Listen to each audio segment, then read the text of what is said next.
Okay, അപ്പൊ അതാണ് അഭിനയത്തിനോടുള്ള മറുപടി. ശരിക്കും നാഗേച്ചി വളരെ പക്വതയുള്ള ഒരു സ്ത്രീയാണ്, ആണോ? നിങ്ങക്ക് അങ്ങനെ തോന്നിയോ? പക്വത എന്നല്ല, ഒരു കാര്യവും ഒരുപാട് സീരിയസ് ആയിട്ട് എടുക്കാതെ വളരെ ലളിതമായിട്ട് എല്ലാ കാര്യങ്ങളും എടുക്കുന്ന ഒരാളാണെന്ന് തോന്നി എനിക്ക്. ആണോ? ശരിയാണോ? എനിക്കറിയില്ല മോനെ പക്വമായിട്ട് പെരുമാറാൻ. അത് എന്തോ പക്വത എന്നുള്ളതൊന്നും എനിക്കറിയില്ല. പലപ്പോഴും ഞാനൊരു ആദർശ വനിതയോ ഒരു വിപ്ലവകാരിയോ ഒന്നുമല്ല. ഇതൊന്നും എന്ത് സംഭവം എന്തുവന്ന് എനിക്ക് ഇന്നുവരെ എനിക്ക് പിടികിട്ടിയിട്ടുമില്ല. ആരെങ്കിലും ഒക്കെ വന്ന് വിശദീകരിക്കുമ്പോഴാണ് ഞാൻ പറയുന്നത് ആണോ അങ്ങനെയൊക്കെ ആണോന്ന്. എന്നാ അങ്ങനെ ഇരിക്കട്ടെ, ഒരു രസമുണ്ട് അല്ലേ? ഓക്കെ, നാഗേച്ചിക്ക് എയറിലാകാൻ ഭയങ്കര നാഗദേവിന് അയ്യോ, അത് അയാൾ ഇട്ട കമന്റ് ആണ് കേട്ടോ, ഞാൻ പറഞ്ഞല്ല. ഓക്കെ, നാഗസേന്ദ്രി ദേവിക്ക് എയറിലാകാൻ ഭയങ്കര ഇഷ്ടമാണെന്ന് തോന്നുന്നു. എയറിലാവാണെന്ന് വെച്ചാൽ എപ്പോഴും ഇങ്ങനെ വൈറലായിട്ട് ട്രോളിൽ നിൽക്കുക. അതിന് ഭയങ്കര ഇഷ്ടമാണോ? എനിക്ക് ഒട്ടും ഇഷ്ടമല്ല. ഇവറ്റകൾ എടുത്തോണ്ട് പോയി അങ്ങനെ ചെയ്യുന്നതല്ലേ. ഞാൻ നല്ല പ്രാകും ശവിക്കും ഞാന്. ഈ ട്രോൾ ഇതുപോലുള്ള തമാശ, അതായത് താങ്കളുടെ വീഡിയോ ഇഷ്ടമല്ലോ കുട്ടികള് പരിഹസിക്കുക, അതിനോടൊക്കെ എങ്ങനെയാ റിയാക്ട് ചെയ്യാറ്? എന്താ തോന്നുന്നത് ഇതൊക്കെ കാണുമ്പോ? അതായത് നമ്മളൊരു തമാശ ആവണം, പക്ഷെ ആ തമാശയെ നിരന്തരം അങ്ങ് യൂസ് ചെയ്യരുത്. അതാ പറയുന്ന ആളുടെ തന്നെ വിലയും നിലയും പോവും. കുറച്ച് നമ്മളൊന്ന് ഗൗരവത്തിലാവണം. എപ്പോഴും നമ്മൾ തമാശയുടെ ലോകത്ത് തന്നെ ഇരുന്നാല് കുറച്ചൊന്ന് ഗൗരവത്തിലേക്ക് വരണം. എന്നാലും ജീവിതത്തിന്റെ ആ ഒരു ഗൗരവം മനസ്സിലാവുള്ളൂ, അല്ലേ കുട്ടികളെ? ഇപ്പൊ നമ്മൾ ഇത്രയും പേരും ഗൗരവത്തിലാ.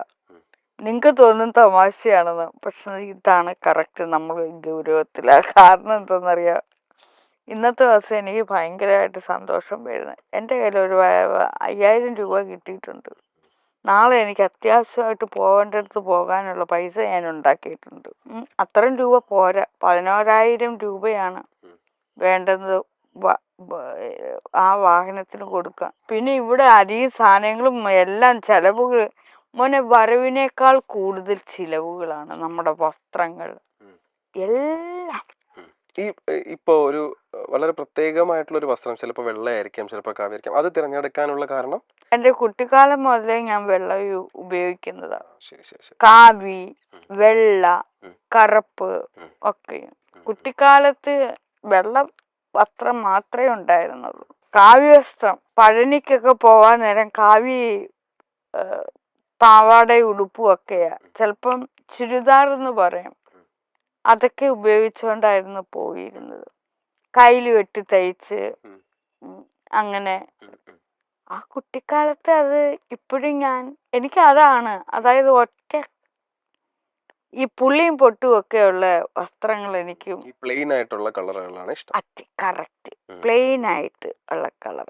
മോൻ ഇട്ടേക്കുന്ന കളർ ഇടുവാണെങ്കിൽ അത് തന്നെ ആകാവൂ. അതിലൊരു കുഞ്ഞു പുള്ളി പൊട്ടും ഒന്നും ഉണ്ടാവാൻ പാടില്ലെന്നുണ്ട്. അതുപോലെ തന്നെ എന്നാൽ ഞാൻ അത് ഉപയോഗിക്കാറുമുണ്ട്, അത്തരത്തിലുള്ള വസ്ത്രങ്ങള്. കൂടുതൽ ഇഷ്ടം ഇതാണ് എനിക്ക്. അതായത് ഒത്തിരി ആർഭാടങ്ങൾ ഇഷ്ടമാണ്, എന്നാൽ കുറച്ച് അധികം വേണ്ട. ശരി, അടുത്ത കമന്റ്. നാഗേച്ചി ഒരു പാട്ട് പാടി വീഡിയോ ഇടാമോ? ഒരു പാട്ട് പാടാമോ എന്ന് ചോദിച്ചേക്കാം. ശരിക്കും പറഞ്ഞാൽ നിങ്ങൾ തന്നെയാണ് ഈ കമന്റ്. അയ്യോ ഇല്ല കേട്ടോ, എനിക്കിത് ചാനലിൽ നിന്ന് അവരെ എടുത്തിട്ട് അയച്ചെന്നാണ്. ഇത് എനിക്ക് ചാനലിൽ നിന്ന് നമ്മുടെ റിസർച്ച് ടീം എടുത്ത് അയച്ചെന്നാണ്. നമുക്കൊരു ടീമുണ്ട് ഈ കമന്റ്സ് നോക്കാനും ഒക്കെ. സ്വന്തമായിട്ട് അഭിപ്രായങ്ങൾ ഇതല്ല, അതാണ് ഞാൻ ആദ്യം ചോദിച്ച ചോദ്യങ്ങൾ, എന്റെ മാത്രമായിട്ടുള്ള ചോദ്യങ്ങളാണ്. ഇത് അവര് റിസർച്ച് ടീം എടുത്ത് യൂട്യൂബിലുള്ള കമന്റ് എടുത്ത് അയച്ചെന്നേക്കാണ്. പാട്ട് പാടാനോ? ഇഷ്ടമുള്ള ഒരു പാട്ട് വേണോ? മന്ത്രം വേണോ? ഇപ്പം രാത്രിയല്ലേ? അല്ല, രാത്രിയല്ല, സന്ധ്യയല്ലേ? സന്ധ്യേ നിനക്ക് വന്ദനം, ത്രിസന്ധ്യേ നിനക്ക് വന്ദനം.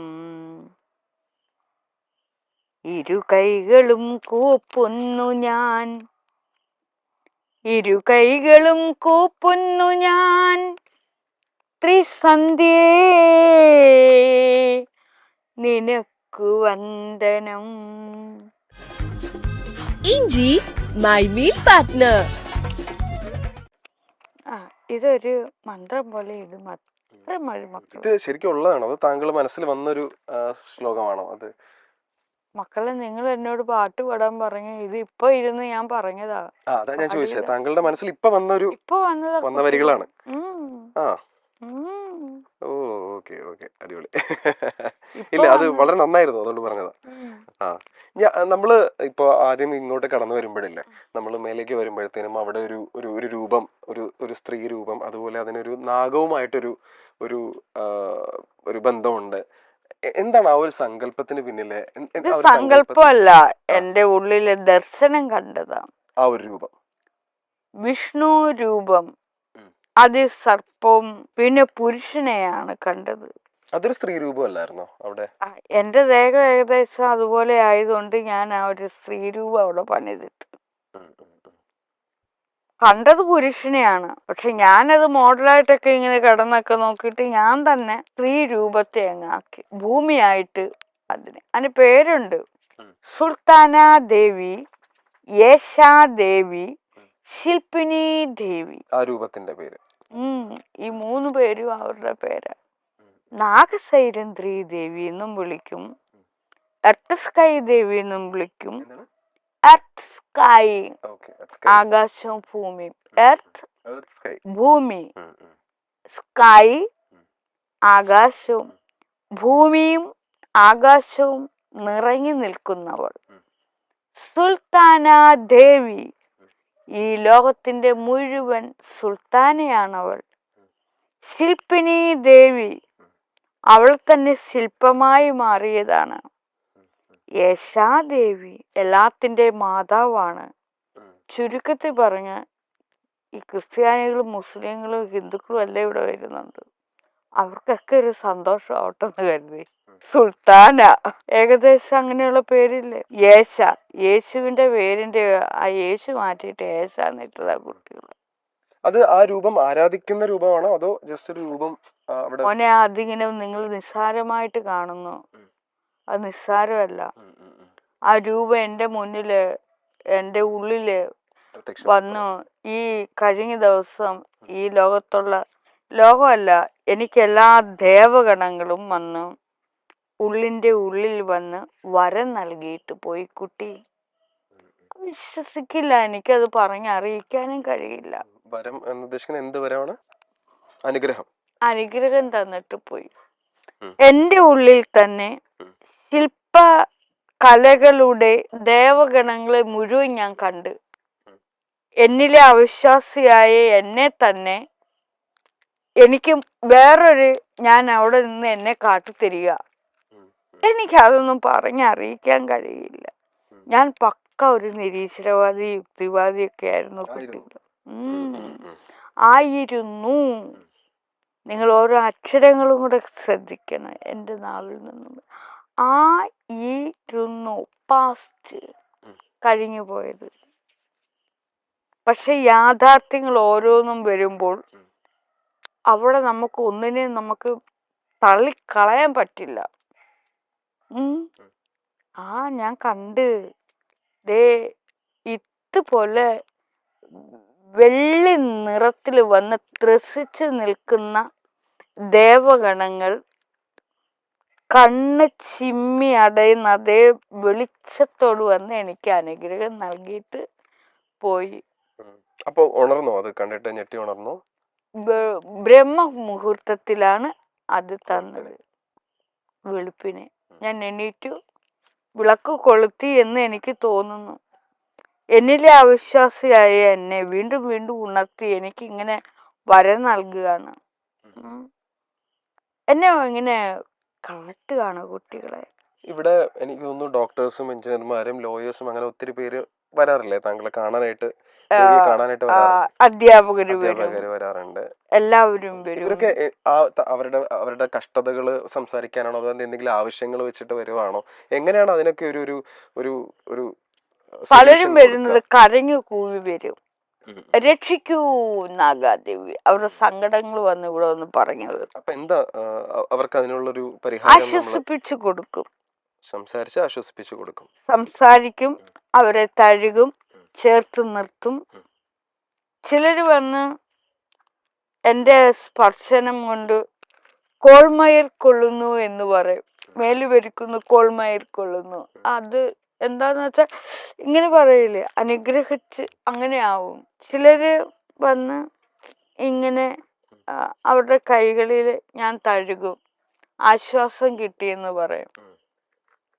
പിന്നെ ചിലര് എനിക്ക് തമാശയായിട്ട് തോന്നുന്നു, കുട്ടികൾ ഉണ്ടാവുന്നില്ലെന്നെല്ലാം പറഞ്ഞുകൊണ്ട് വരും. ഞാൻ പറയാം, എൻ്റെ പൊന്നു മക്കളെ, എൻ്റെ അടുത്ത് വന്നാൽ നിങ്ങൾക്ക് കുട്ടികൾ ഉണ്ടാവത്തില്ലെന്ന് പറയും. എൻ്റെ അടുത്ത് വന്നാൽ എങ്ങനെ മോനെ കുട്ടികൾ ഉണ്ടാവുന്നത്?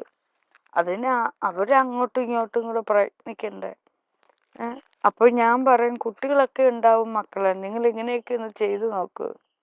ഈ കരഞ്ഞു കൂവി വരുന്ന ഈ സമയം കൊണ്ട് നിങ്ങൾ ആ അടുത്തിരിക്കുന്ന ആളിനോട് അങ്ങോട്ടും ഇങ്ങോട്ടും സംസാരിക്കാൻ പറയും, ഈഗോ കളയാൻ പറയും. അങ്ങനെയൊക്കെ ആളുകൾ വരും. പിന്നെ ആഹാരം കഴിക്കാനില്ല, വസ്ത്രമില്ല, പണമില്ല, ആശ്വാസം വേണം. പിന്നെ അധ്യാപകർ വരും, വക്കീലന്മാര്, ഡോക്ടർമാര്, എഞ്ചിനീയർമാര്, എല്ലാരും വരുന്നത് ഭയങ്കര ക്വാളിറ്റി. ഈ കരഞ്ഞ് ഈ വിഷമങ്ങളോട് വരുന്ന ആൾക്കാരെ തിരിച്ചു പോകുമ്പോ അവരുടെ ഒരു അനുഭവം എങ്ങനെയാണ്? അവർ സന്തോഷത്തോടെയാണോ പോവാറ്, സമാധാനത്തോടെ പോവാറുണ്ട്? ചിലര് വന്ന് ഞാൻ നല്ല ദേഷ്യപ്പെടും, കരഞ്ഞു കൂവി പോവും. അവിടെ ഞാൻ ദയവും കാരുണ്യവും ഒന്നും സ്നേഹമൊന്നും നോക്കില്ല. എന്താ ദേഷ്യപ്പെടാനുള്ള കാരണം? അവര് ആവേശം മൂത്ത് വരിക, ഒന്നും സീരിയസ് ആയിട്ട് എടുക്കുന്നില്ല. അതായത് എൻ്റെ ജോലി പോയി എന്ന് പറഞ്ഞുകൊണ്ടായിരിക്കും വരുന്നത്. അപ്പോൾ ജോലി പോയെങ്കിൽ ഞാനിവിടെ ഒരു കുഞ്ഞു ജോലി കൊടുക്കുന്നുണ്ടെ അത് ഏറ്റെടുക്കാൻ വയ്യ. അത് ഭീമൻ തുകയാണ് നോക്കുന്നത്. അപ്പോൾ അവർക്ക് പണത്തോടാണ് ആർത്തി.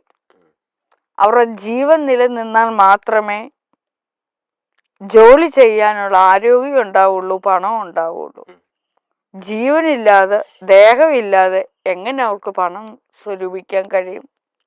ആദ്യം വേണ്ടത് മനസ്സമാധാനം വേണം, നല്ലൊരു ശരീരം വേണം, ജീവൻ വേണം, ആർത്തി മാറണം. ഈ വരുന്ന മിക്കവരും വരുന്ന ആർത്തി പണ്ടാരങ്ങളാ, പണത്തോടുള്ള ആർത്തി.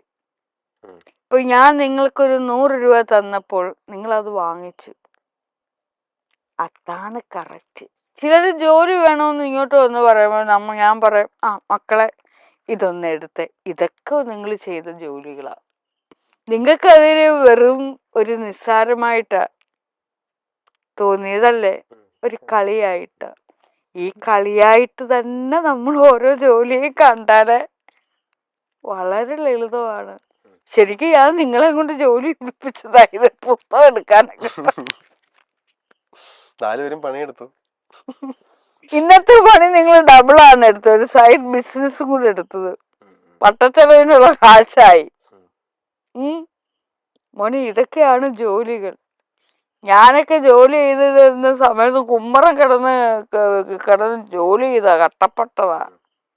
അറിയാം നിങ്ങൾക്ക്, കഷ്ടപ്പെട്ടെന്ന് വെച്ചാല് എനിക്കറിയത്തില്ല, നടു ഒടുങ്ങി പണിയെടുത്ത ആളാ ഞാൻ. അവിടെ ഞാൻ ഒന്നും നോക്കിയില്ല. പിന്നാണ് ഞാൻ എന്ത് വിഡ്ഢിയുടെ ലോകത്താണ് ഞാൻ എന്തിനാ ഇങ്ങനെ കിടന്ന് മരണ പണിയെടുക്കുന്നതെന്ന് ആലോചിച്ചു.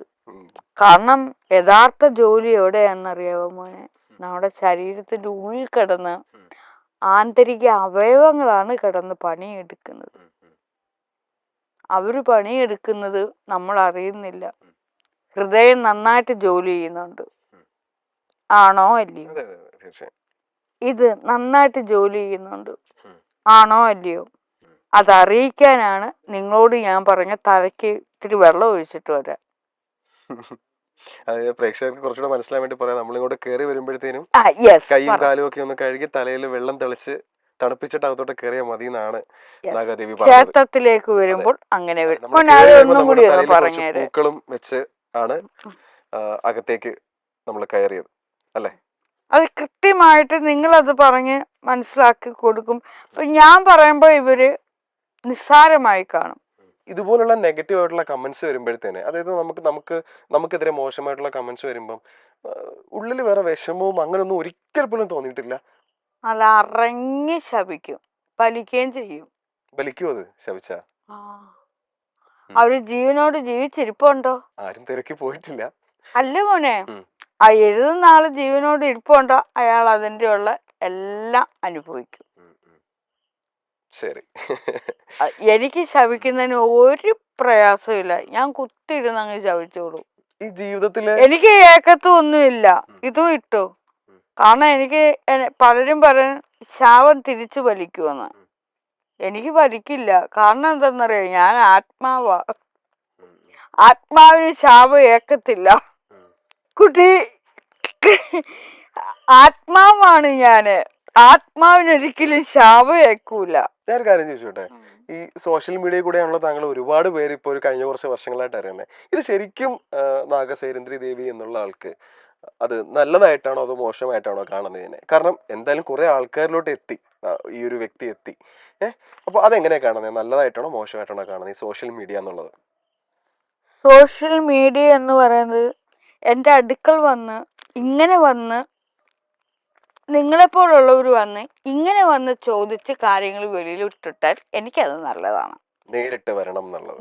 നേരിട്ട് ഒളിഞ്ഞു വന്ന് നിന്ന് കമന്റ് ചെയ്യാതെ. യെസ്. ഇങ്ങനെ നിന്ന് കാര്യം പറയുമ്പോൾ ഈ അവതാരകനെയും ആളുകൾ കാണുന്നുണ്ട്, എന്നെയും കാണുന്നുണ്ട്. നമുക്ക് രണ്ടുപേർക്കും ഇതിലെ ഒരു വെയിറ്റ് ഉണ്ട്. പക്ഷെ ഒളിഞ്ഞിന്ന് ഇരുന്ന് ഷണ്ടൻ, വിവരദോഷി, മണ്ടൻ, വെഡ്ഡി, അവനെ ലോകത്ത് ആരും അറിയപ്പെടുന്നില്ല. അങ്ങനെ ഒരാളെ എനിക്ക് ഉൾക്കൊള്ളാൻ പോലും കഴിയത്തില്ല കുട്ടി. മോൻ നല്ലൊരു ചെറുപ്പക്കാരനാ, നല്ല സൗന്ദര്യമുണ്ട്. ഇതുപോലൊരു ചെക്കനെയൊക്കെ ക്യാമറയുടെ മുന്നിൽ ഞാൻ ഇങ്ങനെ ഇരുന്ന് കാര്യം പറയുമ്പോൾ തന്നെ എനിക്ക് നല്ല സന്തോഷം വരുന്നുണ്ട് കേട്ടോ. നമ്മൾ രണ്ടുപേരെയും ആളുകൾ കാണുന്നുണ്ട്. മോനെ കാണുന്നുണ്ട്, സുന്ദരന. എത്ര പെൺപിള്ളേർ നോക്കൂന്നറിയോ? ഇത് കട്ട് ചെയ്യരുത് കുട്ടി, ഇതങ്ങോട്ട് എടുത്തിട്ടേക്കണം കേട്ടോ. കേട്ടോ മോനെ? ഇത് കട്ട് ചെയ്യരുത് മോനെ.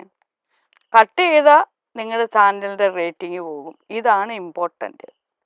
എല്ലാരും ഒന്ന് കാണട്ടെ, കേക്കട്ടെ കേട്ടോ. ബാബുസ്വാമി ഇപ്പൊ ഇങ്ങനെ കിടന്ന് പറക്കും പോലെ മോനും കിടന്ന് പറക്കട്ടെ.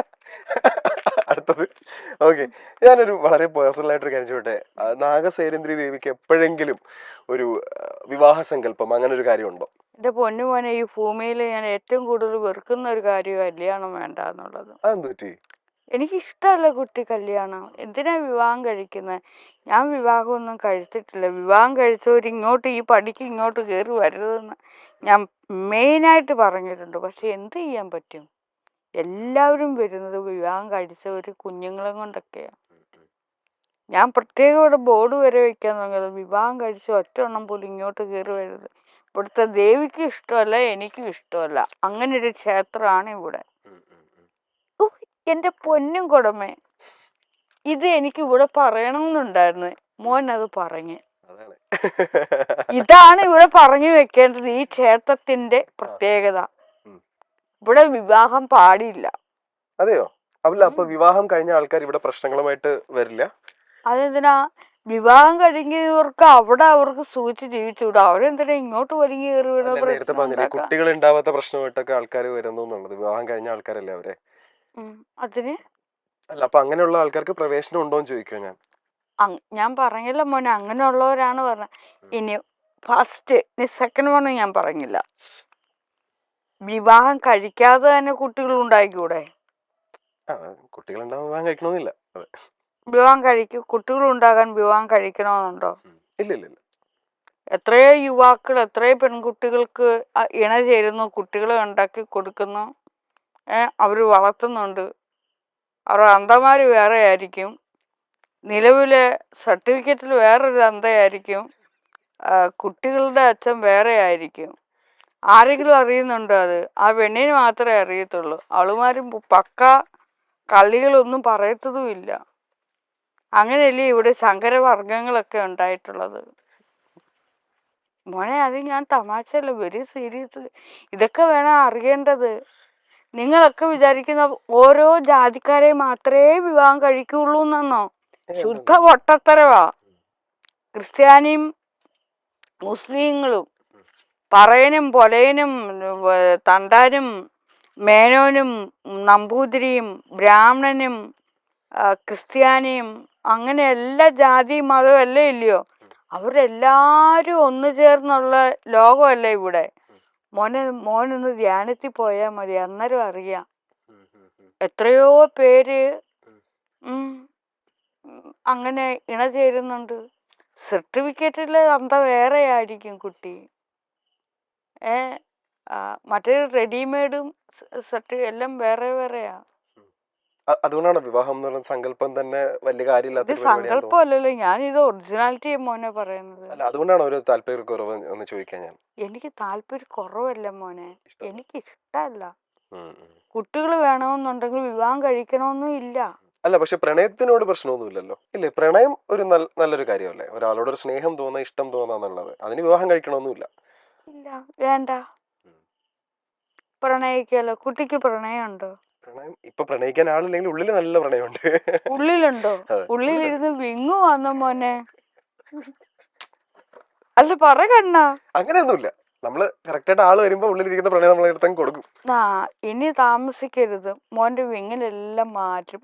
മോൻ പ്രണയിക്കണം മോനെ. തമാശയല്ല, നിങ്ങളൊക്കെ പ്രണയിക്കും. ഇപ്പോഴാണ് പ്രണയിക്കാൻ കണ്ട സമയം. അത് നല്ല പെരുമാറ്റം വേണം, എന്നാലേ പ്രണയിക്കാനും പെൺപിള്ളേർ വരുന്നത്. പ്രത്യേകിച്ച് ഇന്നത്തെ കാലത്തെ പെൺപിള്ളേർ, അവരോട് നല്ല രീതിയിൽ പെരുമാറാൻ പഠിക്കണം, അവരെ ബഹുമാനിക്കണം. മാക്സിമം അവർക്ക് അവരുടെ സ്വാതന്ത്ര്യത്തിന് വിട്ടുകൊടുക്കണം. അവരെ കൊച്ചു കുട്ടികളെ പോലെ കാണണം. അവരുടെ പിടിഭാഷകളൊക്കെ അവർക്കായിട്ട് അങ്ങ് ഇട്ട് കൊടുക്കണം, ഈഗോ കളയണം. അപ്പം മോൻ നല്ലൊരു പുരുഷനാകും. ഈ സമയമൊന്നും നിങ്ങൾ പാഴാക്കരുത്, നല്ല വൃത്തിയായിട്ട് അങ്ങ് പ്രണയിച്ചു. പിന്നെ പ്രണയിക്കുന്നുണ്ട് ആങ്ങളമാരും അച്ഛന്മാരും ഒക്കെ എന്തെങ്കിലും പറഞ്ഞു വന്നാൽ തന്നെ നിങ്ങൾ അവരോട് പറയണം, എൻ്റെ പൊന്ന് പിന്നെ എന്തായാലും പ്രണയിക്കുന്ന ഏതെങ്കിലും പെൺകുട്ടികളൊക്കെ അച്ഛനോ സഹോദരനോ അങ്ങനെ ഉണ്ടായിരിക്കുമല്ലോ. അന്നേരം പറയണം, നമ്മൾ രണ്ടുപേരും ഒത്തു നിന്നാൽ നിനക്കും കൂടെ വേറെ പെണ്ണിനെ പ്രണയിക്കാൻ എൻ്റെ പൊന്ന് അളിയാന്നോ അല്ലെങ്കിൽ എന്നൊക്കെ അവരോടും അങ്ങ് പറയണം. നീ ഇങ്ങനെ കടുംപിടുത്തം പിടിച്ചാലും നിനക്കും പെണ്ണ് കിട്ടത്തില്ലെന്ന് പറയണം. അല്ല, സത്യല്ലേ മോനെ? അങ്ങനെ പറയണം.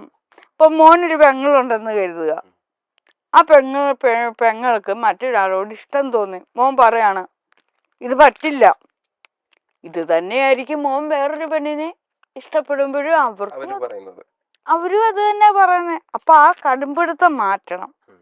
പ്രണയിക്കട്ടെ, ഇഷ്ടപ്പെടട്ടെ. യൗവനത്തിലിരിക്കുമ്പോൾ വേണം പ്രണയിക്കേണ്ടത്. അപ്പോഴാണ് നല്ല കുട്ടികൾ ജനിക്കേണ്ടത്. അപ്പോഴാണ് നമുക്ക് ആ കുട്ടികളെ കൊണ്ട് ഒരു പ്രയോജനം ഇല്ലെങ്കിൽ തന്നെ ഏതെങ്കിലും കുട്ടികൾക്ക് നമ്മളെ കൊണ്ട് പ്രയോജനം കാണും, നമുക്ക് അവരും പ്രയോജനം കാണും. ഇപ്പൊ നിങ്ങളൊക്കെ തന്നെ എനിക്ക് ഇവിടെ വന്ന് ഇത്രയും സമയം നിങ്ങളൊക്കെ തന്നെ എൻ്റെ കൂട്ടായിട്ട് ഇങ്ങനെ നിന്നു, ഞാൻ എന്ത് സന്തോഷവതിയാ. ഇതൊക്കെയാണ് മോനെ പ്രണയം. നമ്മളിങ്ങനെ ഇരുന്നോ പറയുന്നത് സൗഹൃദം ഒരു പ്രണയമാണ്, സംസാരം പ്രണയമാണ്, നോട്ടം പ്രണയമാണ്, പറച്ചിൽ പ്രണയമാണ്, എല്ലാം. ഇതൊന്നും ഇല്ലെങ്കിൽ പിന്നെ എന്താണ് ഈ ലോകം? ഇതൊക്കെ തിരിച്ചറിയണമെന്നുണ്ടെങ്കിൽ നിങ്ങൾ ഇടയ്ക്കിടയ്ക്ക് ഞാൻ ഈ ധ്യാനത്തിന്റെ കാര്യം പറയാം. കാരണം എന്തെന്ന് വെച്ചാൽ അതിലേക്ക് പോയാലേ നിങ്ങൾക്ക് ഇതൊക്കെ തിരിച്ചറിയാൻ കഴിയുള്ളൂ. അല്ലെങ്കിൽ നിങ്ങൾ ഈ ഭൗതിക ലോകത്ത് കിടന്ന് ഇങ്ങനെ കിടന്ന് അന്ധരായി കിടന്ന് ഇങ്ങനെ തപ്പിത്തടയും. എല്ലാവരും പ്രണയിക്കട്ടെ. എല്ലാവർക്കും നമ്മൾ സ്വാതന്ത്ര്യം കൊടുക്കണം, എങ്കിലേ നമുക്കും ആ സ്വാതന്ത്ര്യം അനുഭവിക്കാൻ പറ്റുള്ളൂ. കറക്റ്റ് അല്ലേ ഞാൻ പറയുന്നത്? അല്ലേ മോനെ?